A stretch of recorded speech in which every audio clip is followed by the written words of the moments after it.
Première épître de Jean. Chapitre 1. Ce qui était dès le commencement, ce que nous avons entendu, ce que nous avons vu de nos yeux, ce que nous avons contemplé et que nos mains ont touché, concernant la parole de vie, car la vie a été manifestée, et nous l'avons vue et nous lui rendons témoignage, et nous vous annonçons la vie éternelle, qui était auprès du Père, et qui nous a été manifestée. Ce que nous avons vu et entendu, nous vous l'annonçons, à vous aussi, afin que vous aussi vous soyez en communion avec nous. Or, notre communion est avec le Père, et avec son Fils Jésus-Christ.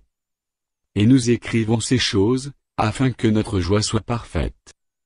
La nouvelle que nous avons apprise de lui, et que nous vous annonçons, c'est que Dieu est lumière, et qu'il n'y a point en lui de ténèbres. Si nous disons que nous sommes en communion avec lui, et que nous marchions dans les ténèbres, nous mentons, et nous ne pratiquons pas la vérité. Mais si nous marchons dans la lumière, comme il est lui-même dans la lumière, nous sommes mutuellement en communion, et le sang de Jésus son Fils nous purifie de tout péché. Si nous disons que nous n'avons pas de péché, nous nous séduisons nous-mêmes, et la vérité n'est point en nous. Si nous confessons nos péchés, il est fidèle et juste, pour nous les pardonner, et pour nous purifier de toute iniquité. Si nous disons que nous n'avons pas péché, nous le faisons menteur, et sa parole n'est point en nous. 1 Jean. Chapitre 2. Mes petits enfants, je vous écris ces choses, afin que vous ne péchiez point. Et si quelqu'un a péché, nous avons un avocat auprès du Père, Jésus-Christ le juste. Il est lui-même une victime expiatoire pour nos péchés, non seulement pour les nôtres, mais aussi pour ceux du monde entier. Si nous gardons ses commandements, par là nous savons que nous l'avons connu. Celui qui dit « Je l'ai connu » et qui ne garde pas ses commandements, est un menteur, et la vérité n'est point en lui. Mais celui qui garde sa parole, l'amour de Dieu est véritablement parfait en lui. Par là nous savons que nous sommes en lui. Celui qui dit qu'il demeure en lui doit marcher aussi comme il a marché lui-même. Bien-aimés, ce n'est pas un commandement nouveau que je vous écris, mais un commandement ancien, que vous avez eu dès le commencement. Ce commandement ancien, c'est la parole que vous avez entendue. Toutefois, c'est un commandement nouveau que je vous écris, ce qui est vrai en lui et en vous, car les ténèbres se dissipent et la lumière véritable paraît déjà. Celui qui dit qu'il est dans la lumière, et qui est son frère, est encore dans les ténèbres. Celui qui aime son frère, demeure dans la lumière, et aucune occasion de chute n'est en lui. Mais celui qui est son frère est dans les ténèbres, il marche dans les ténèbres, et il ne sait où il va, parce que les ténèbres ont aveuglé ses yeux. Je vous écris, petits enfants, parce que vos péchés vous sont pardonnés à cause de son nom. Je vous écris, Père, parce que vous avez connu celui qui est dès le commencement. Je vous écris, jeunes gens, parce que vous avez vaincu le malin. Je vous ai écrit, petits enfants, parce que vous avez connu le Père. Je vous ai écrit, Père, parce que vous avez connu celui qui est dès le commencement.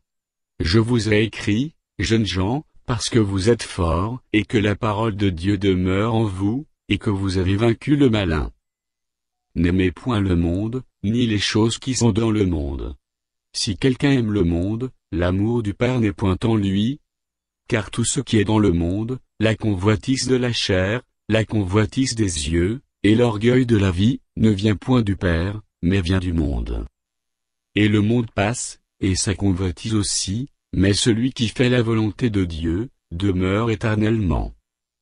Petits enfants, c'est la dernière heure, et comme vous avez appris qu'un antéchrist vient, il y a maintenant plusieurs antéchrists. Par là nous connaissons que c'est la dernière heure. Ils sont sortis du milieu de nous, mais ils n'étaient pas des nôtres, car s'ils eussent été des nôtres, ils seraient demeurés avec nous, mais cela est arrivé afin qu'il fût manifeste, que tous ne sont pas des nôtres. Pour vous, vous avez reçu l'onction de la part de celui qui est saint, et vous avez tous de la connaissance. Je vous ai écrit, non que vous ne connaissiez pas la vérité, mais parce que vous la connaissez, et parce qu'aucun mensonge ne vient de la vérité. Qui est menteur, sinon celui qui nie que Jésus est le Christ. Celui-là est l'antéchrist, qui nie le Père et le Fils. quiconque nie le Fils n'a pas non plus le Père, quiconque confesse le Fils a aussi le Père. Que ce que vous avez entendu dès le commencement demeure en vous. Si ce que vous avez entendu dès le commencement demeure en vous, vous demeurez aussi dans le Fils et dans le Père. Et la promesse qu'il nous a faite, c'est la vie éternelle. Je vous ai écrit ces choses au sujet de ceux qui vous égarent.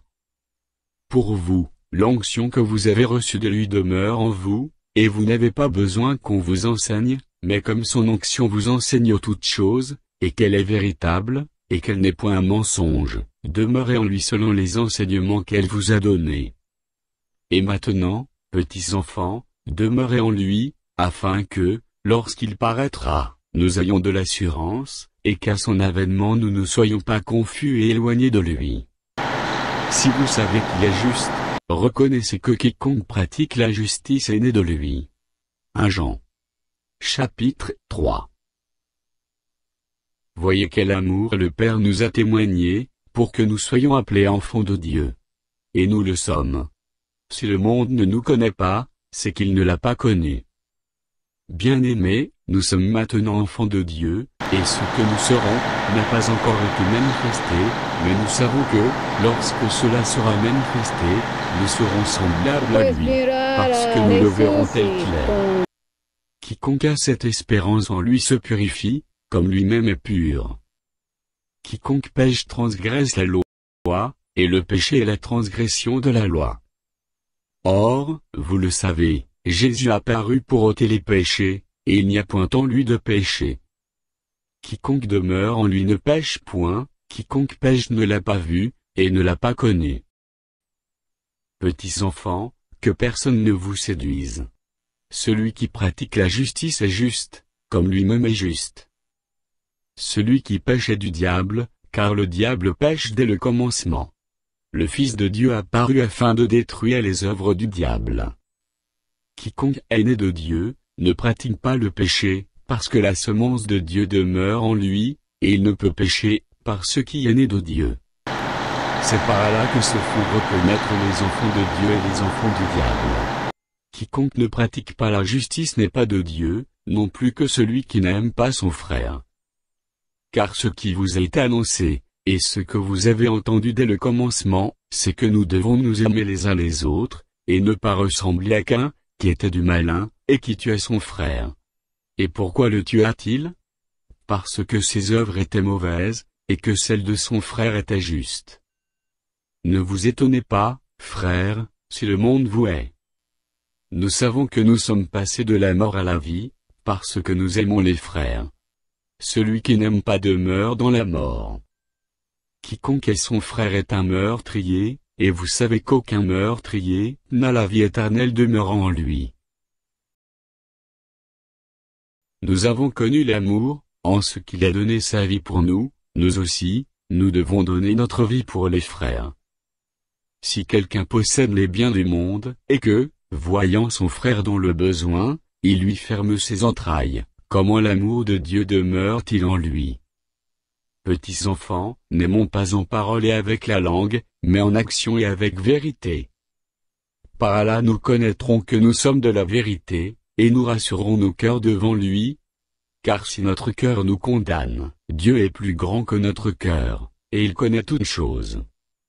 Bien-aimés, et si notre cœur ne nous condamne pas, nous avons de l'assurance devant Dieu. Quoi que ce soit que nous demandions, nous le recevons de lui, parce que nous gardons ses commandements, et que nous faisons ce qui lui est agréable. Et c'est ici son commandement, que nous croyons au nom de son Fils Jésus-Christ, et que nous nous aimions les uns les autres, selon le commandement qu'il nous a donné. Celui qui garde ses commandements demeure en Dieu, et Dieu en lui, et nous connaissons qu'il demeure en nous, par l'Esprit qu'il nous a donné. 1 Jean. Chapitre 4. Bien-aimés, n'ajoutez pas foi à tout esprit, mais éprouvez les esprits, pour savoir s'ils sont de Dieu, car plusieurs faux prophètes sont venus dans le monde. Reconnaissez à ceci l'Esprit de Dieu, tout esprit qui confesse Jésus-Christ venu en chair est de Dieu, et tout esprit qui ne confesse pas Jésus n'est pas de Dieu, c'est celui de l'Antéchrist, dont vous avez appris la venue, et qui maintenant est déjà dans le monde. vous, petits enfants, vous êtes de Dieu, et vous les avez vaincus, parce que celui qui est en vous est plus grand que celui qui est dans le monde. Eux, ils sont du monde, c'est pourquoi ils parlent d'après le monde, et le monde les écoute.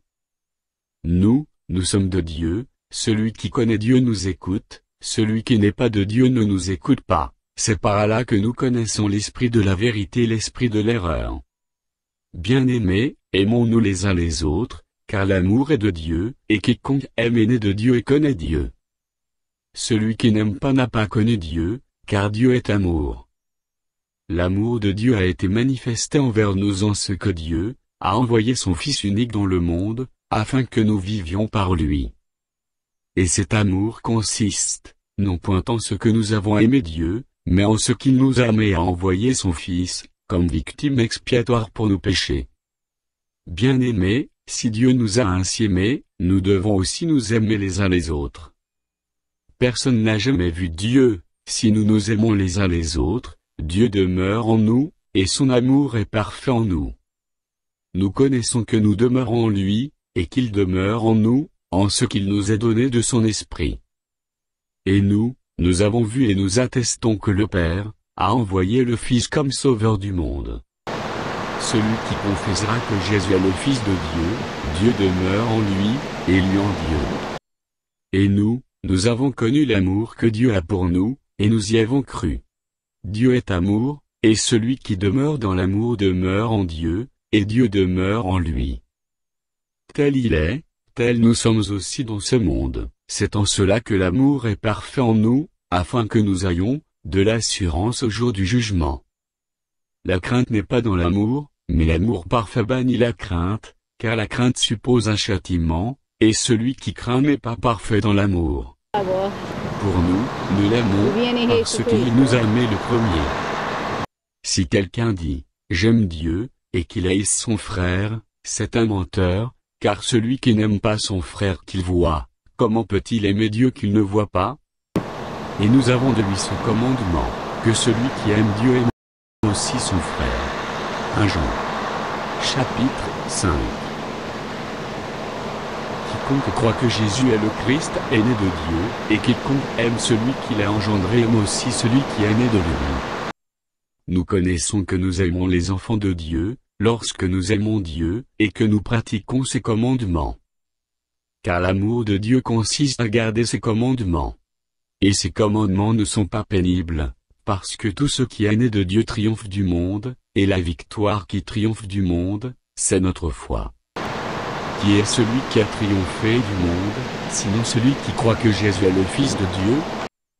C'est lui, Jésus-Christ, qui est venu avec de l'eau et du sang, non avec l'eau seulement, mais avec l'eau et avec le sang, et c'est l'Esprit qui rend témoignage, parce que l'Esprit est la vérité. Car il y en a trois qui rendent témoignage. L'Esprit, l'eau et le sang, et les trois sont d'accord. Si nous recevons le témoignage des hommes, le témoignage de Dieu est plus grand, car le témoignage de Dieu consiste en ce qu'il a rendu témoignage à son Fils. Celui qui croit au Fils de Dieu a ce témoignage en lui-même, celui qui ne croit pas Dieu le fait menteur, puisqu'il ne croit pas au témoignage que Dieu a rendu à son Fils. Et voici ce témoignage, c'est que Dieu nous a donné la vie éternelle, et que cette vie est dans son Fils. Celui qui a le Fils a la vie, celui qui n'a pas le Fils de Dieu n'a pas la vie. Je vous ai écrit ces choses, afin que vous sachiez que vous avez la vie éternelle, vous qui croyez au nom du Fils de Dieu. Nous avons auprès de lui cette assurance, que si nous demandons quelque chose, selon sa volonté, il nous écoute. Et si nous savons qu'il nous écoute, quelque chose que nous demandions, nous savons que nous possédons la chose, que nous lui avons demandée. Si quelqu'un voit son frère commettre un péché, qui ne mène point à la mort, qu'il prie, et Dieu donnera la vie à ce frère, il la donnera à ceux qui commettent un péché, qui ne mène point à la mort. Il y a un péché qui mène à la mort, ce n'est pas pour ce péché-là, que je dis de prier. Toute iniquité est un péché, et il y a tel péché qui ne mène pas à la mort. Nous savons que quiconque est né de Dieu ne pêche point, mais celui qui est né de Dieu se garde lui-même, et le malin ne le touche pas. Nous savons que nous sommes de Dieu, et que le monde entier est sous la puissance du malin. Nous savons aussi que le Fils de Dieu est venu, et qu'il nous a donné l'intelligence, pour connaître le véritable, et nous sommes dans le véritable, en son Fils Jésus-Christ. C'est lui qui est le Dieu véritable, et la vie éternelle. Petits enfants, gardez